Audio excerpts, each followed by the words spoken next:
Hey everybody, it's me, ElleAura. I'm back again with Ashley or Ashley Pantry. She's an absolutely amazing wealth of knowledge. And today we're going to talk about vitamins, immune system, and yeah, it's cold and flu season. So definitely tune in on this because you need these tips to stay well this season because I hear it's going to be pretty bad this year.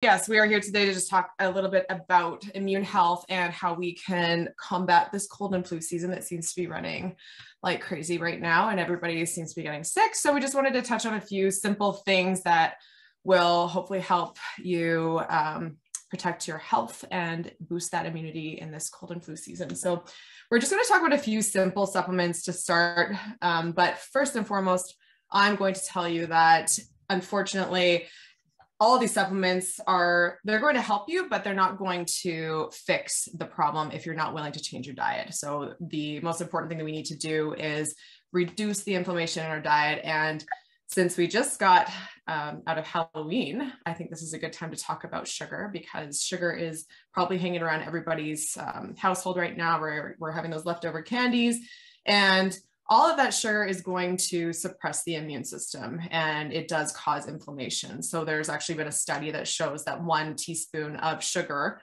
will suppress your immune system for up to 8 hours. And if we are sitting here battling, trying to fight off viruses, colds, flus, all of that, then these extra amounts of sugar are certainly not going to help. And I'll show you a quick visual actually, because when I say a teaspoon, that's the equivalent of a sugar cube. And if we were to even go to the extent of eating 4 of these little mini Halloween treats that everybody probably ate last night, that is going to be the equivalent of 8 teaspoons of sugar. So if you can imagine, that's going to take its toll on your immune system, and you are not going to have as much of a fighting chance to fight off these illnesses and all of that. So I do need to talk about that. The other important thing to mention is if you do feel like you are getting sick and you are having those symptoms of like that scratchy throat feeling, or you start to get those sudden feelings of like the headache coming on, that is the time where you need to start taking the supplements and taking whatever that you have in your house. And I always suggest having everything ready to go before you get sick. So you don't want to wait until, oh, I'm starting to get sick, I'm going to go to the store and buy the whole store. At that point, it's probably too late. So you need to always be equipped with your little army of things that you need. And that's very important to do. So waiting for the symptoms to progress and seeing if it's going to turn into something, at that point, it's probably a little bit too late to start taking the supplements and to start trying to fight it that way. So you really need to be on top of it, like within minutes. The second you feel that throat, that headache, that cough, that's when you need to start taking everything that you have. And there's so many things out there now, like we are confused more than ever, I think, when we walk into a vitamin store, because you see like the immune health section, and it's got like mushrooms, we've got vitamin C, we've got D, we've got minerals, we've got all of these things. And sometimes we don't know what it is that we need to take. And just for the sake of simplicity and bringing it back to basics, I think we're just going to talk about the basic ones that need to be addressed. And that is like vitamin C, for example. So vitamin C is something that our body can't make, we cannot produce, and we need to make sure that we get it through our diet or through supplementation. And the nice thing about vitamin C is it's not just for immune health. It also supports that. It supports your skin. It helps with collagen production. And it helps with all of these other beauty aspects, if you will. So it's nice to have that. And in addition to that immune supporting benefit. So vitamin C is one of those ones that I don't suggest getting through orange juice. That's one of those myths that we were talking about earlier. Like people like, oh, as soon as I start to get sick, I'm just going to chug orange juice. Well, then you're getting all of that sugar. And the amount of sugar cubes I just showed you is likely what you're going to get in a whole cup of orange juice. So that is all that inflammation on top of vitamin C, which is often synthetic because they're putting synthetic vitamins into the orange juice because the natural vitamins have been destroyed in the pasteurization and all of that. So going to juice or going to even fruit is probably not the best thing if you are fighting an illness. Like you need to be taking the straight form of that vitamin or mineral. And vitamin C is just one of those basic ones. We've heard about it for decades now. It does work. It's powerful. You have to take it regularly though, and you have to take higher doses if you are trying to combat an illness. So my suggestion with that is looking for a vitamin C that is buffered, because a lot of people do have issues with the acidity of vitamin C. So vitamin C can actually cause, I don't know if you've had that problem before, but it causes like a bit of like rumbling in the stomach. It can be acidic, people get heartburn. So just as a precautionary method, I would suggest taking the buffered form if you can find it, or sometimes you'll see the words like gentle C on the package. And that means that it is, it'll stay down. It's not going to cause any acidity. You're not going to get that cramping and those weird effects from it. So having that in your medicine cabinet always is a good thing, and taking it every day. And if you can try to do my suggestion, and this is obviously something you need to discuss with your doctor, we're not going to give you specific advice with this, but in general, I find with my clients, a good starting point would be 500 milligrams 2 times a day. Work your way up. You might want to take 2,000 milligrams a day, but always start really small. Start with that smaller dose. Secondly, I do like the vitamin D. Vitamin D is, again, something we've all heard about, and especially through COVID and all of that. That's one of those ones where it's unfortunately something we don't get enough of in the winter months. So I do suggest that everybody has that one ready to go, and starting a dose of about 1,000 IUs is a good starting point. But one thing to know about that one as well is it is a fat soluble vitamin. So if you just take vitamin D and you're just popping it like in the morning and then you don't eat breakfast and you're getting on with the day, it's not going to absorb properly. So you do need to take it with some sort of a fat. And that's where I like to pair like any of the fat soluble vitamins like the A, D, E, and the K with an omega-3 supplement. Those work really well together, and omega-3 helps quite a bit with reducing inflammation and helping with the immune system. So I do like those. And the other one is zinc. Zinc is something that is often overlooked, and I think the majority of us, unfortunately, are deficient in zinc. So we need to be taking that a little bit more regularly. But I do need to mention with zinc is it can cause a lot of distress in the stomach again. So these are all great supplements, but if you're taking them the wrong way, you're going to take it one time and you're never going to take it again. And that's happened a lot of times with zinc. So people take it, they get nauseous right away, and it's going to sit in their cupboard or go in the garbage. So what you need to do with zinc particularly is start small and always make sure you have food in your stomach before you eat it or before you take it. That is a really important thing to do, because otherwise, yeah, you won't probably ever want to take that one again. Other than that, like those are, I think, the staples that everyone should have. And because I'm mentioning those because they're not only simple, but not only tried and tested, they're things that a lot of us are deficient in regardless. So it's not only going to support your immune health, but you're going to get the benefits of bringing up those levels of deficiencies, but also the beauty effects of improving your skin health and improving your overall immune health and anti-inflammatory effects that those supplements do have. So that would be those baseline ones, but we also need to go back to lifestyle again. So it's not just your diet, reducing the amount of sugar. You also need to make sure that you're drinking enough water throughout the day, hydrating without adding sugar to those liquids. So making sure that you're getting that, at least those around that 8 glasses of water a day would be really helpful, especially if you do feel sickness coming on. And one thing too is if you are exposed to something, if you know that you've gone somewhere and somebody's sick, or you've gone to like a daycare where everything's spreading around, leaving there right away and making sure you drink a bunch of water. That's actually a really easy technique that we all can do to kind of flush everything out and making sure that things aren't sticking around. Another one is doing a saline rinse, like rinsing out your sinuses with a simple saline solution. That has been proven for decades as well. It does help to flush out viruses and bacteria. So very cost effective. Like that's something that we all can do. And then making sure you're getting a good sleep, good rest at night, reducing the stress. I mean, we've talked about this pretty much every time we've had a chat. It's just like stress, sleep, right? Like all of these lifestyle changes that need to happen to support immune health, and supplements are there to supplement what you're already doing, but they will not erase a bad diet. They're not going to erase bad lifestyle choices. So somebody was asking about echinacea. I do absolutely agree that that echinacea is a powerful herb, and it does work really well. I would say you need to make sure that you're using a high quality source. So I don't ever suggest going to like Shoppers Drug Mart and buying your echinacea, or going to Save on Foods and getting it unless you're in like the supplement section. So making sure you're getting a good quality tested source. Vogel, I believe it's called, has a really high quality echinacea. And you can actually find it like Superstore, all of the grocery stores. I've found that one has worked quite well for me. As soon as I start to feel like I'm getting sick, then that one is really good. Someone's asking about elderberry. Elderberry, yes, 100%. And so that leads into two of my favorite products that I really like myself, that I take as a precautionary, just in case like I said, if I'm exposed to something or I've been around, I just know that things are floating around. There's a tea that is by this company called Flora. And this is so inexpensive. Like this tea costs, I think, $6.99, and it has echinacea and it has cranberry and peppermint.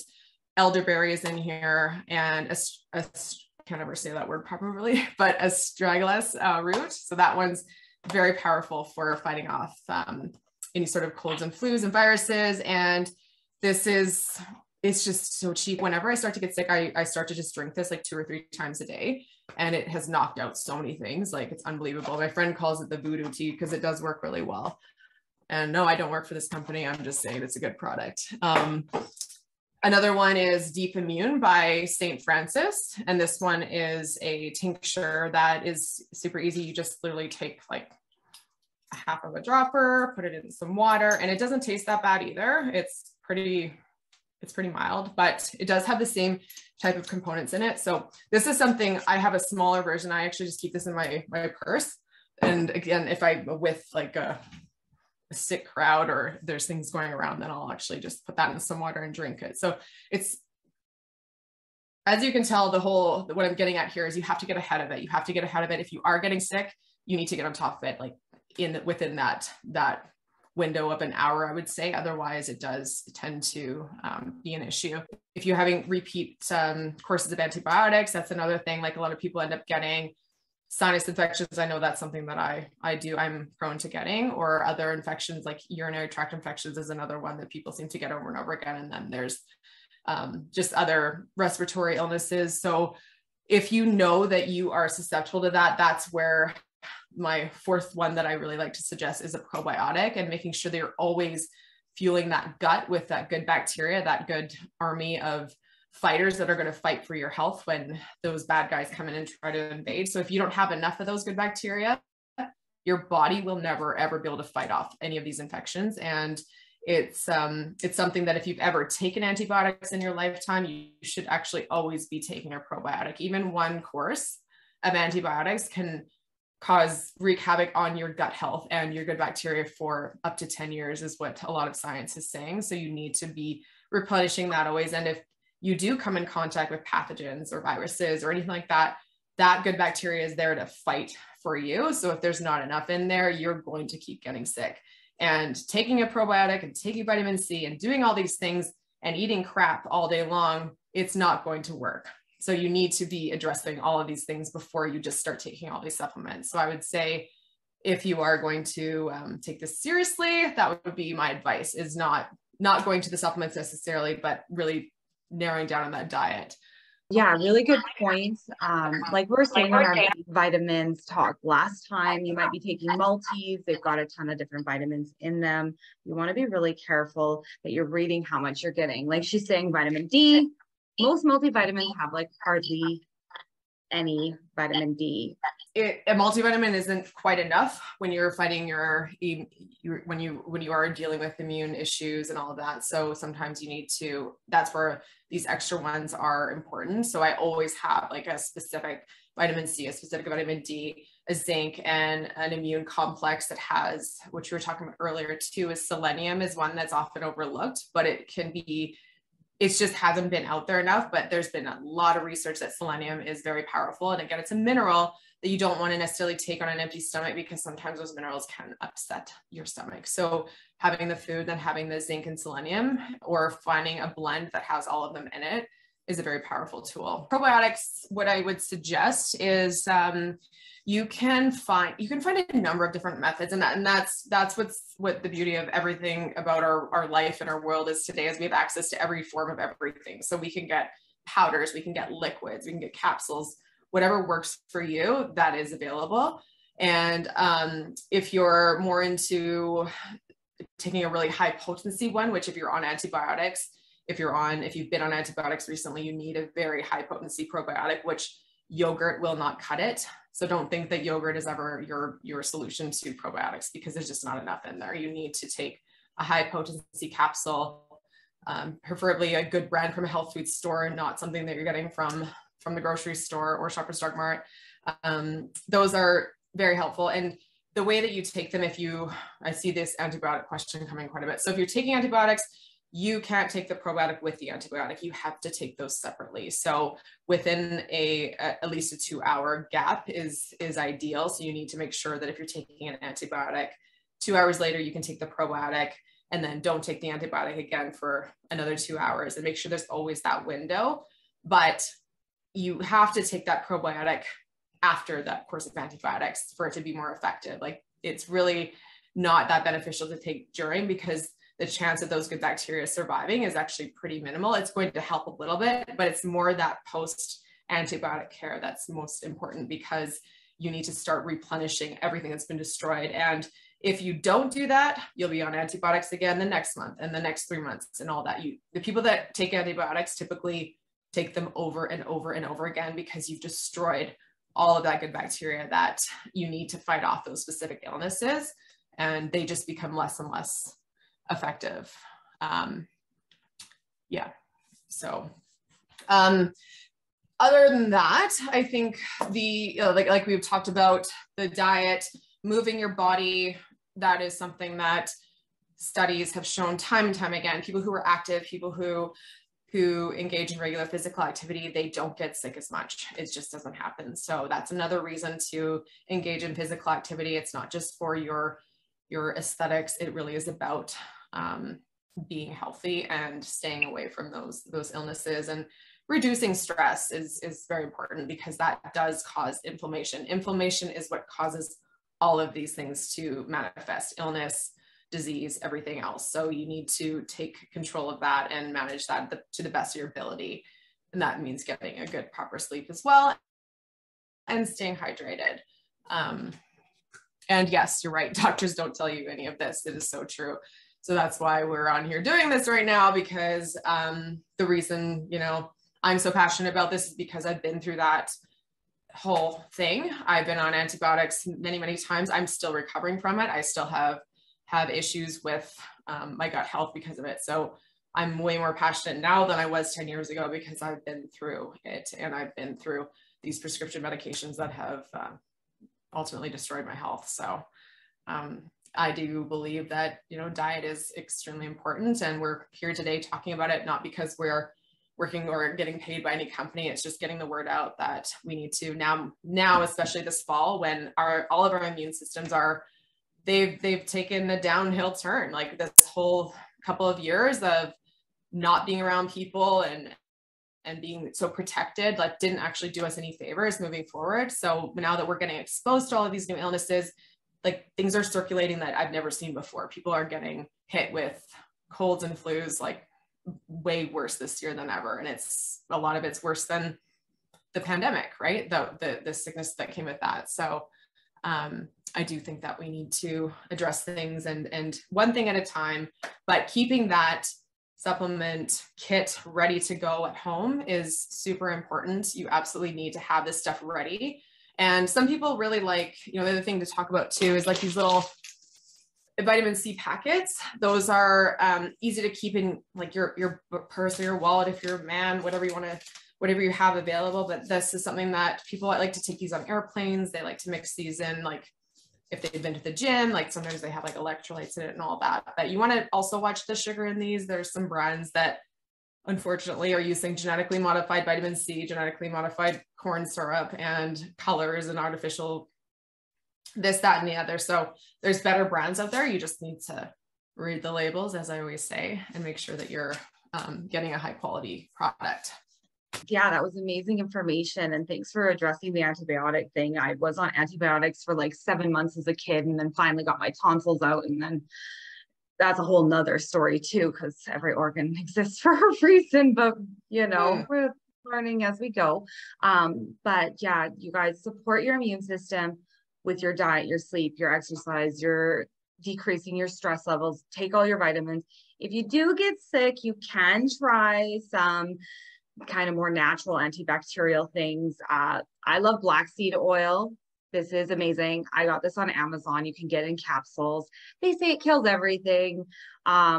You feel the burn when you drink it. It's kind of like oil of oregano, which you guys might have seen before, but that's a little bit like too intense. And it could also, like antibiotics, can destroy everything in your gut. So really, really good points that Ashley made. And sometimes things get to the point where we do need to take medication and antibiotics, and you don't want to have a full body infection. So don't let us scare you away from seeking medical advice. But yeah, try and prevent things. And if you do take the antibiotics, like she's saying, repopulate that gut bacteria, and make sure you're eating lots of probiotic rich foods and lots of water, and then you can kind of move forward from there. It is what it is sometimes. And but it's going to be a bad season. I keep hearing on the news, but I don't know. The news is the news. But anyways, so just take really good care and wash your hands a lot too. Simple things like that, right? The basics sometimes. I know. Yeah, it is important, and it is going to be, I think we're all going to be feeling both of us got sick recently, and we don't really get sick. So that tells you one thing, right? Because we both do most of the things, right? So it's so important to just, especially like, I know it's hard to change the diet. I know it's hard to get rid of sugar. Sometimes I know it's hard to stay away from gluten and dairy and all those things that can aggravate all of this. But at the very least, if you do feel like you're getting sick, that's the time where you do need to try to lay off those things, at least if it's just temporarily, and then come back to them if you need to later. But that will not help the situation. It's only going to manifest the illness quicker, and it's going to be more severe, unfortunately. So, and all of us, most of us work, we can't afford to take these days off over and over again. And that's the one thing that I try to stress is getting these supplements. If you're spending $100, for example, on immune boosting supplements, that's for a lot of people, just a few hours of their workday that they would be, needing to, that they're buying that stuff for. But at the end of the day, they're not missing days and days. It's just going to cost them a couple hours of their work, but they can actually end up working longer and be there for their family and all of that stuff. So it's just important. It's preventative care, preventative, maintenance, I like to call it, with the diet, and the supplements are just there to boost things. And we only touched on a few. There are a million things out there. You do need to do what works for you, of course, but this would be, I think, the foundation that a lot of us need to start with. And if you want to explore things like mushrooms or essential oils or other medicinal teas or tinctures, like that's all there available to you. By all means, try it out. But we just wanted to keep it nice and simple today and focus on what is a good foundation, and not just for immune support, but overall health. Yeah, amazing. And I love the benefits of vitamin C. Like you said, it's like an anti-ager. I like the liposomal ones in a bottle. So if you guys don't have that on hand, get it now. There's so many health food stores around, online health food stores. Just find at least a couple things. Your health is your wealth. You got to invest in yourself. Like she said, it's going to save you time and stress in the long run. So you're worth it. And thanks, Ashley, for your time. She's been super busy today because she's got some exciting news. I'd love for you to tell everybody. So today, a book launch that I'm in, and it's a book that is not nutrition related, but it is something that probably a lot of your listeners would resonate with. So these are stories, very powerful and inspirational stories from women who have decided to come out and share some of their struggles and what they've had to overcome. So this is everything from health issues to the losing children to my story is a little bit more in depth. It covers a lot of things, but it's the first time I've shared it with anybody really. So there's a lot of just really heart-wrenching, tear-jerking stories, but it's also showing what women can overcome with these, issues that they've had and struggles. And it's a very powerful read. There's, I think, 13 of us that are in this book altogether, and we all have a designated chapter. So I'm chapter 2 of this book, and it is available to purchase for a pre-order ebook download today, and then the hard copies are going to be available on November 15th. So you can decide which one you want. The ebook is only $2.99. So it's literally like the cost of a coffee. And I do think that no matter who purchases this, they're going to get something out of it. They're going to resonate with a story, and it will be very inspiring and hopefully help someone. So I was recently on a podcast and someone overheard just a little bit of what I was sharing. And she wrote to me that I had changed her life just by listening. She just listened to what I had to say. And that's very powerful. So we're just out to help people. And that's all it's about. But there might be something nutrition related coming in the future. But for now, this is the book that I'm in, and it's really exciting. So thanks for allowing me to share that. And we can put the link into the or we'll link it up somewhere for you guys if you're interested. But you can also go on to my Instagram page at @𝒉𝒆, just as it sounds. And there's a link in my bio where you can buy the book if you want to, or you can message me with any questions that you might have. Yeah, that sounds amazing. I'm like tearing up just thinking about how your story changed people's lives. And that's the thing. Lots of people, we go through a lot of hardship, a lot of trauma, and we can get through it. It's a lot. You can dig into resources, dig into a community, ask for help, right? But these things like a book, like a $2 book, that can change people's lives, because like you said, there's so much more than the pandemic that's happened. There's a mental health crisis as well right now. So yeah, guys, definitely support that. We'll put it in the comments, the description. And thank you so much for your time. And hopefully we all stay well over this cold and flu season. I had my first cold in 2 years. Yeah, it was interesting. I caught it from my little snotty nosed nephew. So I think the kids are bringing things around as usual. And just stay well, everybody. And I guess we'll just have to load our pantries with all of that suggested vitamins and herbs and supplements. Exactly. Yeah. And if you guys have any questions, just feel free to reach out. I'm happy to answer whatever might be on your mind, but we'll leave it there for now. Awesome. Thanks, everybody. Take care. Bye.